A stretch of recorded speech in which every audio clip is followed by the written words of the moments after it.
AI Realized, the podcast about everything that is new, now, and next for enterprise executives deploying AI.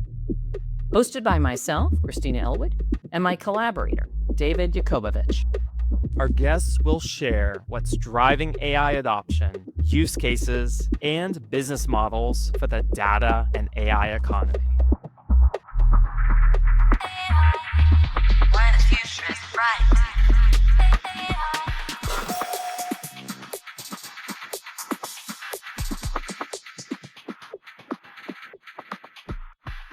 Welcome to AI Realized, the podcast for enterprise executives leading AI deployments. From tackling security, data, and operational challenges to navigating organizational transformation, AI deployment offers a unique opportunity to redesign organizations from the inside out. I'm Christina Elwood, your host for today's episode, and we're talking today with Jonathan Kvarfordt, the VP of Go-to-Market and Strategy for Momentum. Welcome to the show, Jonathan. Christina, it's so good to see you. How are you? I'm doing great, and I'm so excited to have a chance to talk with you. I'm pleased to say that you were the person who first introduced me to Claude Cowork. So you're quite a Yes. prolific poster on LinkedIn and have been doing a lot of work related to AI agents. So maybe we could start with, how did you get involved with AI, and how did you get involved with starting to help other people adopt it? I'll try to give the short version of this. My background is in RevOps and enablement. So before AI was the thing in GTM, I was doing enablement of technology and processes and skills and all that stuff before all this craziness started to happen. But about 5 years ago, the company I was with bought an AI technology from this guy who built his own model in India. And he became our chief AI officer. And my job was to help communicate what the heck AI was to both the internal salespeople and customer success, as well as the market. So I could help train what the heck AI was and how to use it. So I learned a ton from him around AI. And then obviously I did enablement for a career. And then as ChatGPT launched, I had this aha moment where I saw that this is going to shift everything. So ChatGPT launched in November of 2022. I launched the GTM AI Academy in December of 22 because I realized very quickly that a lot of people were posting things on LinkedIn and other places that I didn't think were very effective. And it's not their fault because at the time, no one taught us how to talk to AI. We had no idea what we're doing. And not that I'm saying I knew, I just had a leg up because of the AI pro that I worked with and just from my training background, because I've realized more and more that enabling people and training people have a leg up because they train humans. And a lot of the same training you do for a human is the same thing you do in an AI agent. So anyways, I dove in. I've had 10,000 people plus go through the academy. I've been in some sort of company that's had AI. The most recent one is Momentum, which is a data orchestration platform, where I do a lot of the AI agent training inside of Momentum itself. And then I work with and advise both go-to-market and AI companies on both go-to-market and AI. And then talk to a lot of CROs and CMOs and other people around strategy of like, how do you think about AI inside your company and get it operational for either a customer experience point of view or internal operations. So I'm in it, sell it, teach it, market it, all the things AI all day long. You are a perfect person to be addressing our community because they are the early adopters of AI in the enterprise. And as you know, they have been forging the same trail that you have by adopting before there were lots of rule books and playbooks and Right. benchmarks and frameworks and everything else. You're in very good company with this audience. And of Good. course, are at different parts of their journey as well. So maybe we could start by talking a little bit about the fact that we're now in a build versus buy market, where just a few months ago we were really still in a build market. Uh-huh. So maybe you would talk to us a little bit about how you are thinking about the adoption of AI in the enterprise as we move into this new era. It's a very good question because as we speak, AI continues to get better and every week it does more things than I ever thought it could do a year ago. So it's a hard question to answer because of where we're at. However, I will say this because Momentum was recently acquired by Salesforce. And I can tell you from being inside the organization and seeing what they're doing, they're not dumb to what's happening in the marketplace. They know what's going on and they're planning appropriately. There's levels of things that you get with an enterprise type technology like a Salesforce that you don't necessarily get with an AI startup, such things like governance and security, which is very important to the enterprise. The other side is it's just they're built for an infrastructure that can handle certain weight and load of both data and human usage that not all startups are ready for because they don't have the infrastructure for it. So I think people oversimplify how complicated it can be to be enterprise type motion. Because when you have an enterprise type technology, you have a company of 10,000 people or larger, and you have to be able to mix in with different places and understand the different integrations, and all this stuff becomes very complicated very quickly. You can't vibe code a CRM anytime soon. Like you could, but it'd be for me as an individual, it would be very difficult to vibe code a team based enterprise CRM. It'd be very hard to do that. Now, will that day come at some point? I'm sure it will. But I also think that by the time that day comes, Salesforce will be up to speed with where they need to be able to compete with an AI native CRM. Not all technologies there. I just know from Salesforce they're gonna be fine. And I always think too, when it comes to these systems of record like Salesforce, Yeah. part of the reason that Salesforce has become a system of record isn't just that it has the feature functions of a CRM. It's that they built a database and a data architecture that Yes. is extensible and capable, as you rightly point out, of handling an enterprise load, complexity, security, governance, etc. And so it earned its place as a system of record. Now, it needs to go through some changes to be able to keep up with where things are going, Yes. but that place of the strength of the system of record is not going away. Now, it's a structured database, and obviously generative AI is about language and unstructured data. So what is your vision about how those two things are coming together in the world of go to market, since that's really your core focus as a practitioner? Of different types of unstructured and structured data. In the world of AI, how do you see the language side with generative AI coming together with the structured side of a system of record like the CRM? Well, one of the things we did with Momentum is a bidirectional technology, meaning that it's not only feeding data into the CRM and it can take actions based off of other data that's going in there, like usage or zoom in for clay data or whatever.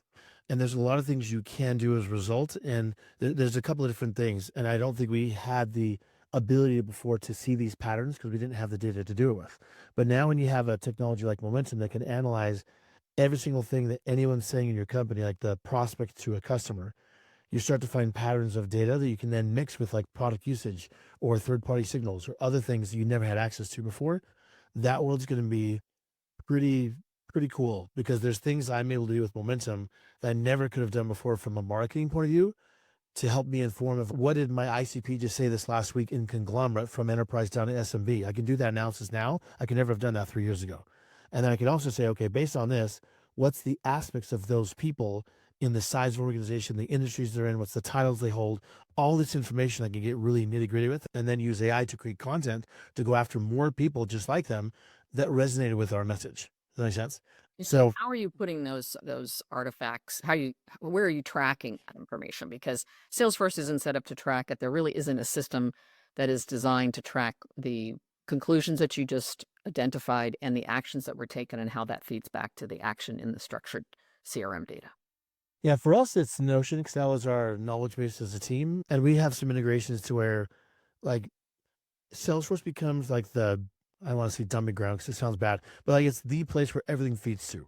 So then I'm able to extract that information, and then I have some automations and AI agents that help me through the analysis part of it. And then I literally go through physically and I read things like old school way because I want to know, make sure the AI is not being crazy.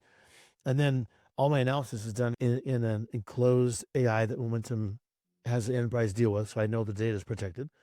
And then I use that to share. I use Notion as a way to dump that information as far as an analysis so that anyone, the founders or anyone else can see like, why am I doing what I'm doing is because it's there. My team can see it. It becomes this open source content hub of some sorts. And there's the world I'm working with now, like Momentum can do a lot of cool things.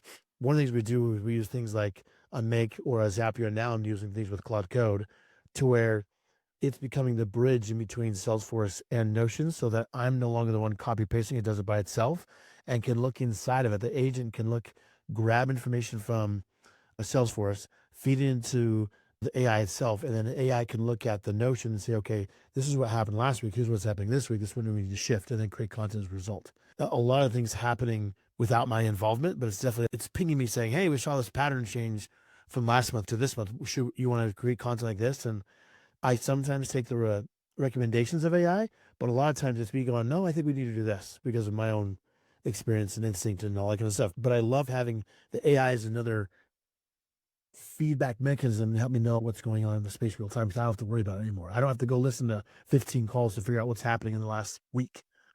Please speak faster. So, for people who aren't as familiar with Claude Cowork, since it is still relatively new, let's slow that down a little bit.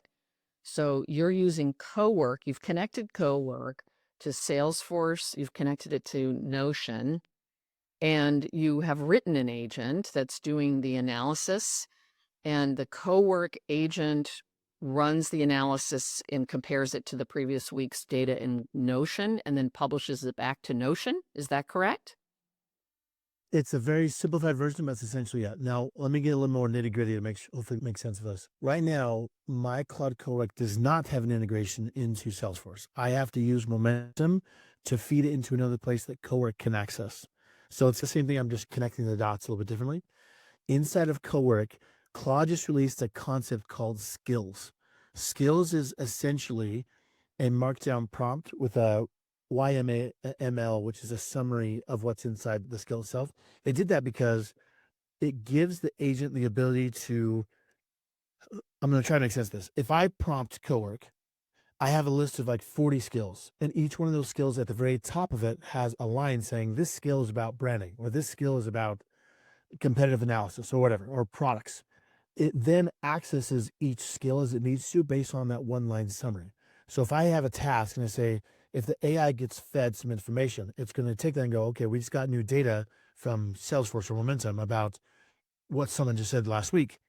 It then goes into its skill set and say, okay, I need to pick these 5 skills, which is like content creation, analysis, and whatever else is going on.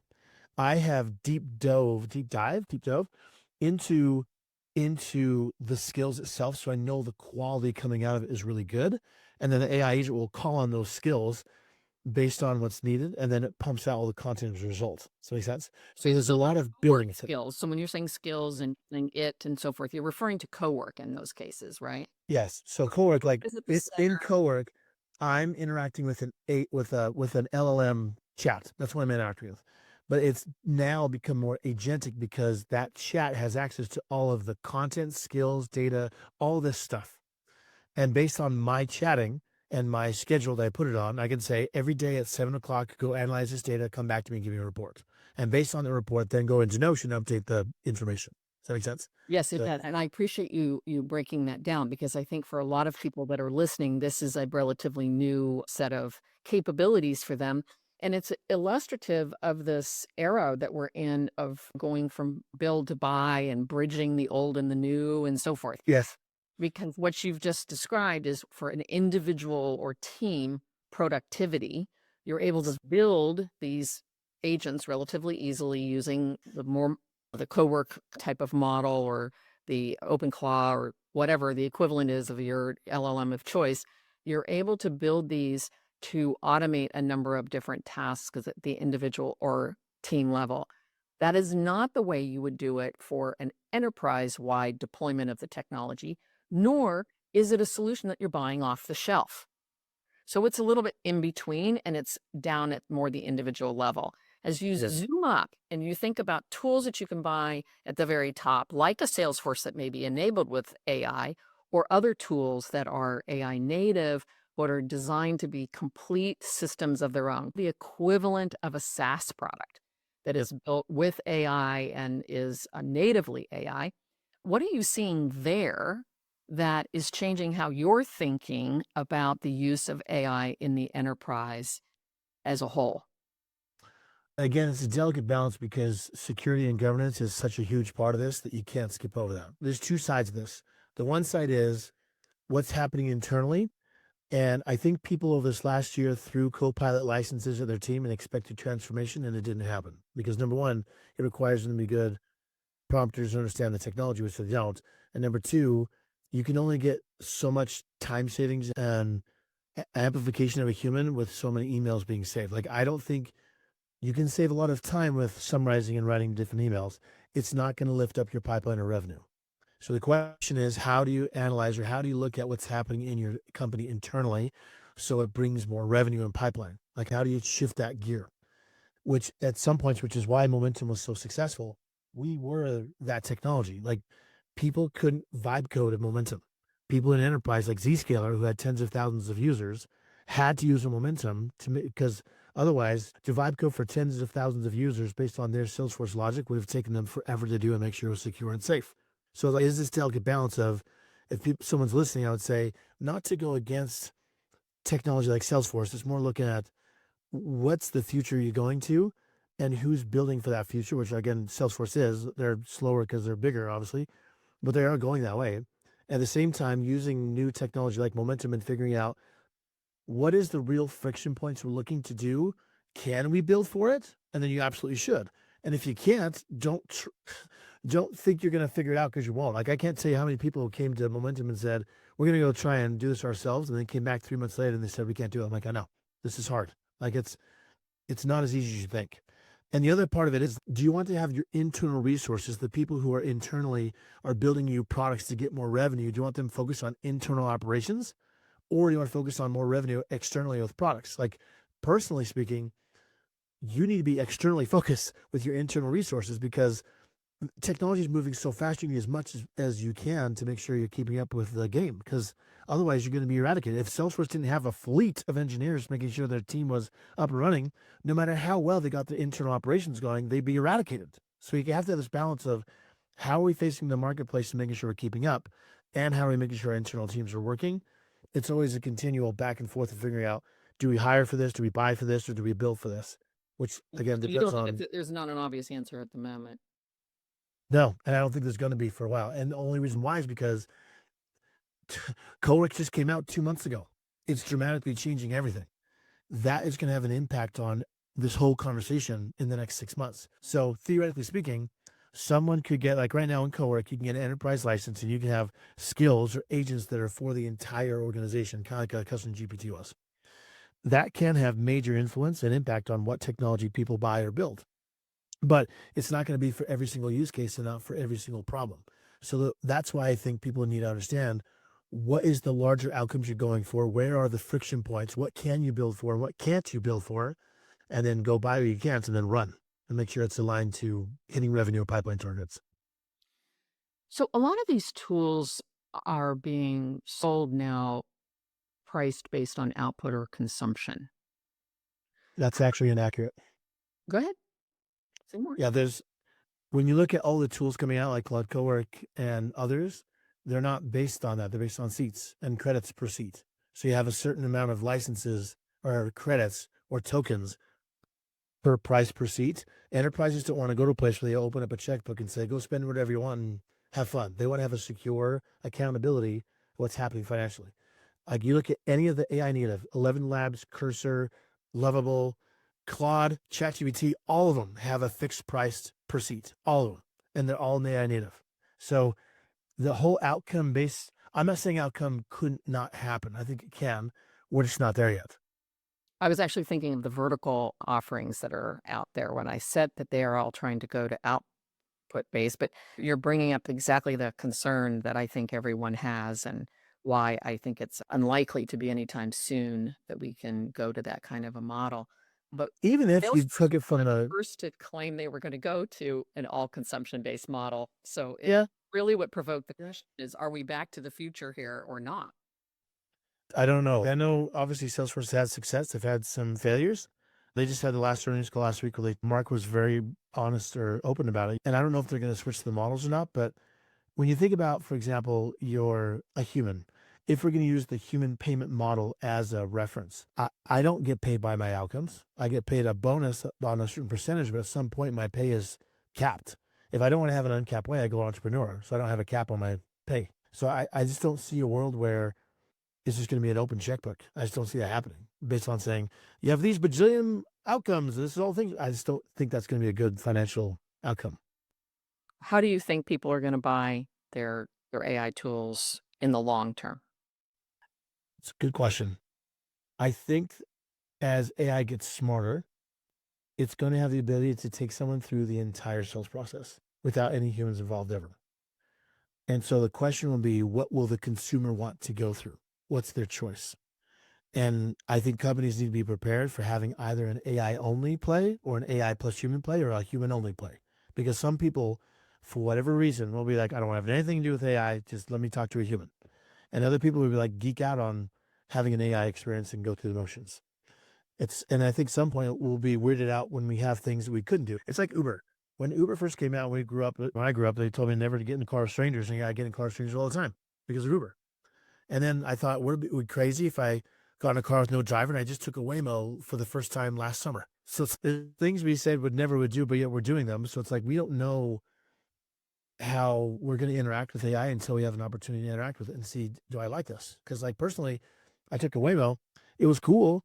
I didn't like it. Like Uber's way faster because the human knows how to interact and do things. And the robots right now are very much to the letter of the law and follow the rules and guides. And Uber doesn't do that. So it's like it gets you faster. And and I do that versus renting a car. I have all these options of transportation, but yet I pick an Uber. I think the same thing is going to happen with AI. We have all these options of how I want to buy products, services, houses, insurance, whatever, and we'll be able to pick which way you want to go down. And I do think that when you do pick a human-led sales process, it will become with a specialist who is like really freaking good at the technology and like expert in the field, and will come with a premium. It's not going to be cheap to do that. Interesting view. We're doing an e-commerce series on this podcast, which will be hosted by Anna Luo of Da Vinci Commerce. Yep. And they will be talking about this very issue of for the consumer side of the world, what she calls the collapse of the buyer journey. That it'll be in the LLM. They'll be asking about a product. I want to buy an under-desk treadmill. It'll give them options. They'll click a button. They'll buy. So that opens a new opportunity for brands to have a direct relationship with consumers that they've never had before. It also changes the level of exposure that a consumer has with any given brand. They no longer engage brand first, buy second. They're buying first and engaging brand second. What's your thought about how that's going to change the way the world works? Yeah, this is a very good question. I just announced that they're doing the official integration of the ChatGPT for payment processing and the payment infrastructure, which is fascinating. And I think about this a lot with like sales-led companies where, I mean, is the world exist where it's all product or AI led to where there's no salespeople involved? Like I find that world fascinating. You think about something as complex as buying a house. There's an existence where you could buy a house with no human involved. So I think that the new world of, like you just said, buying first, brand second, there will be an aspect of it, but I also think it's on a spectrum. I don't think every single product that everyone's going to make is going to be product first. It depends on if you're buying shoes versus when I'm buying $1 million technology. It might be a little bit different. I can't tell you now how many people, like with the marketing with momentum, I leaned on customers and influencers and other people to help talk about momentum because right now humans have a hard time trusting anything. So I knew I had to lean on other humans to make other humans feel good about buying technology. And in the future, will someone buy $1 million with technology with AI? I'm sure they will. But I just don't know. Yeah, I just don't know if it'll be because they just chatted on Perplexity and all of a sudden said, oh, cool, I'm going to buy $1 million of technology. Bam. And there's nothing else going on. I just don't think that's going to happen anytime soon. But there's like you say, that's on a continuum. There are very few consumer purchases that are $1 million. You named one. Yep. So for many of the consumer purchases, it seems that will happen more quickly, of course, than it will happen with B2B sales. But I think B2C always leads with the technology transformations on transactions. It doesn't lead on in other areas, but it leads on transactions. And a purchase is just a transaction. Yeah, but to be fair, though, from a marketing branding point of view, I still think that I'll use Apple even though they're pre-AI. We talk about this a lot in marketing, that products have to do with your identity, and a lot of people buy products because of identity. And I've been thinking about, I don't have an answer for this, but I've been thinking a lot to your point of, will that matter as much when someone can just buy something? Will the phone because I'm an avid Mac guy. I love Macs. And just because I search for another technology and it brought up, I might have it considered, but I'm not going to move away from my Mac. So it's like, I'm loyal to technology and the brand that I have. So it's just interesting to see like, how will that identity branding point of view of any product influence all of us? Well, because I always say too, distribution is the new moat. So if you have a distribution mechanism that's through an influencer and they push some random product, Like that's another way for someone to go, oh, I saw this product on Bob that talked about on YouTube and I can go buy it. I still think there is going to be a brand mechanism or identity mechanism. It's just going to be a different way to access it beyond just a retail store. So I actually think there's another issue that you sidestepped there. So you had the chance to build your brand loyalty to Apple before anybody brought you an alternative to Apple. So Yep. you have to think about places where you don't have a brand affiliation already, or think about being a person who grew up in an era that where the only way to buy was by clicking on a link in a chat bot. Okay. Their relationship to the brand has no foundation. And so that foundation has to be built in some other way. And you mentioned influencers in your own work with Momentum, that you leaned on influencers because they effectively were building the credibility for the brand and passing their affiliation with the brand on to the TikTok viewer. So they created a relationship with the brand. Perhaps it was commercial, perhaps it was genuine, perhaps it was both. But they were then transferring that to their viewer, and their viewer was saying, yes, I also want to have that same thing because I love Jonathan and he says this is great, so I'm going to buy it. If Jonathan thinks it's great, then I think it's great, then I may tell someone it's great. So that relationship is person to person, not brand to person. The brand is in there, but it's not brand first. You make that even harder when you take away the need for Jonathan at all. I don't even need TikTok to find out about it. I can find out about it passively through this chat interface. So now how do we build the brand? So I think that's a very important question for us to be asking ourselves. If we're not a consumer brand, you have the same problem, but in a somewhat different way on the B2B side.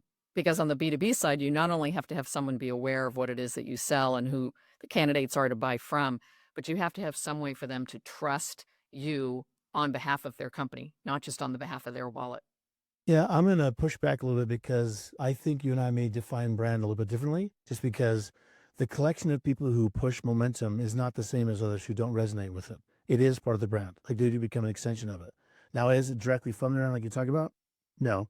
But there's a lot of things in life now, pre-AI, that had that same situation. It's like, it's going to be the same challenges before. I just think that brands have to recreate themselves in how they're doing it, whether that's leveraging reputations of others who they trust. Like, again, I have customers who I lean on, they lean on us to make sure the brand was there. And all of them have a pattern. Like, I have a collection of 20 people who all have the same type of persona and feel that they become an extension and a length of the brand. So I think that, to your point, will it change? Yes. Is brand going to be relevant? I don't think so. Well, I think brand is going to be more relevant. Yeah, I do too. I think it actually is going up in relevance. I just think the way in which we build it is changing. The mechanics and the opportunities and the exposures that individuals and companies have to our brand is changing, and we have to change with it.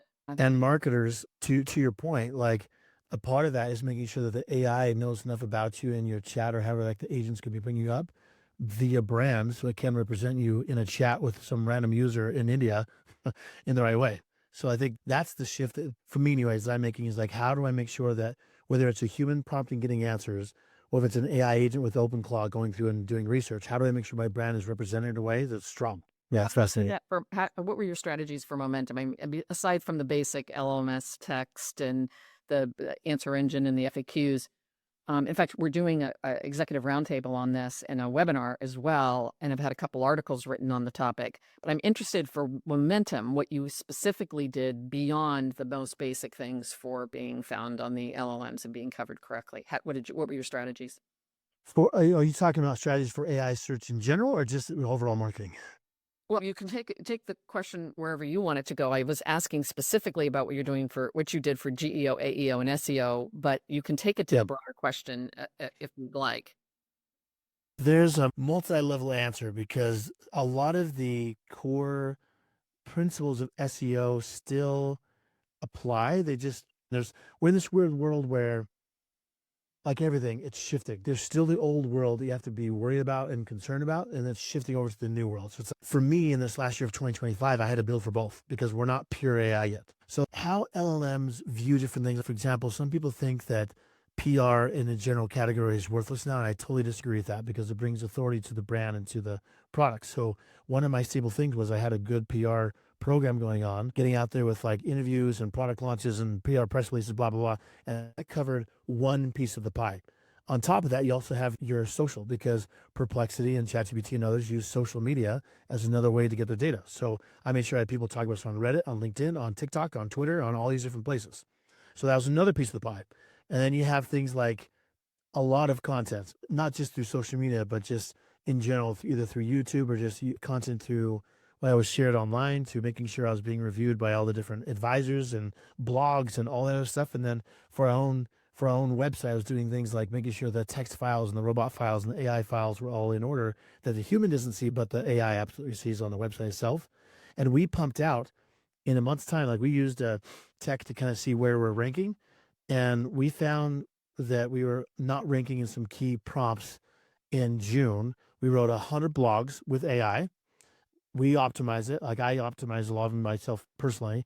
And then we designed it, get on the blog. And within 2 weeks, we were ranking past higher than Salesforce in some categories that they are key in, because at the time we weren't being acquired. So I was like, we're on to something. This is awesome. And the cool thing is that shifted because in July, I had to be very much involved with the writing process. This last month, I did the same process with an AI agent, and I'm barely touching the content, and it's ranking 4 times as high as my last process in July, 6 months ago. So it's like, it's continually shifting and changing, and the aspects are crazy. However, my point with all this is that AI is recognizing, I call it recognizing game. If you have junk, it's not going to recognize you. If you have game, it recognizes you. So you need either good in-depth content on your website that's like valuable to your ICP, and or something insightful that's just not the AI slap that someone could do a 1 sentence prompt to get some results for. It has to be something unique. And for me in my process, a lot of the AI agents are trained in how I think around the particular problem with momentum. And my founders and other people, so it's not just me, it's the 4 or 5 core people in the company that it's trained on, so that every time a new topic comes up, like OpenClaw or Claude Cowork, we have this framework of thinking from the founders and myself we can then apply to it and then whip it out. So we have the ability to get the traction and the wave of the new tech and still be applied to how we think about it. Does that make sense? Because it shows uniqueness and authority. So No, absolutely. And I want to go back to your point about PR. How are you measuring the impact of PR on your AEO, SEO, and GEO results? I use a couple of technologies that shows me where things are coming from, so I could track it on the back end. So I use a combination of PEC.ai and then searchable.com, and they give you an understanding of like what URLs are being referenced and where, so I can understand like how is the PR working. It takes a little bit of time. Like I can see it impacts on my blog way faster. I don't know why that is, but it just is. But with the PR, it takes a little time to get some traction from PR places, depending on if it's Wall Street Journal or what the placement is of the content. But I started to see a lot of the PR articles we had starting to help rank us in different terms.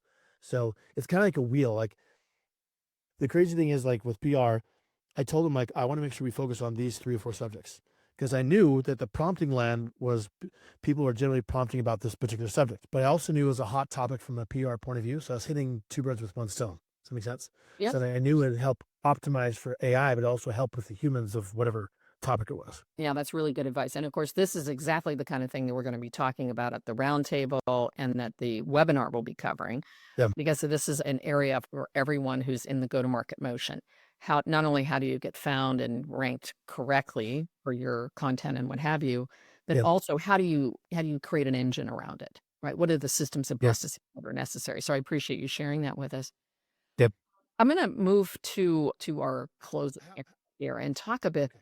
what resources you do recommend to listeners. And I want you to cover 3 kinds of resources. Resources that you recommend for learning more about you and your work, including your AI training work, and momentum. And then what resources do you recommend for people to understand more deeply how to develop their strategy? Okay, for me, my LinkedIn is my GTM AI journal. So everything I do is on LinkedIn. And then we also have the GTM AI podcast.com is where we release podcasts every week and we deep dive with others on all these topics. So both are free, obviously, and hopefully I give a lot of value. So I try my best to give value, not fluff. Momentum is obviously transitioning to Salesforce. So best place to go for right now is momentum.io. And then after 2 months. It's going to be salesforce.com. But either way, we'll probably redirect to the same place at some point. And then as far as how to think about strategy, it's a really good question because it changes based on a lot of different factors. However, I would say, not, yeah, it's a good question. I'm not trying to be cocky, but I think I'm one of the voices in strategy that talks a lot about this. So I'm definitely one of them. Another one is a lady on LinkedIn named Lisa Adams, Lizaadams. She's awesome. Her partner is called Tawny Perry. She's also amazing. In the AI search, there's a woman named Emilia Moeller, Emiliamoeller. She's in Europe and she's awesome with AI search stuff. So there's a lot of resources, but again, most of the resources that I'm quoting are people. Like the strategy people I follow are these people who I look to for advice and results and seeing what they're doing and experimenting. And there's just so much good stuff out there. It's just hard to just decide on just one. So yeah. It is very hard. And that's one of the reasons I think it's so valuable to have people like you share your top of mind resources, because those are the ones that are your go-to. Yeah. So in the AI era, what leadership skill do you find matters the most for you right now?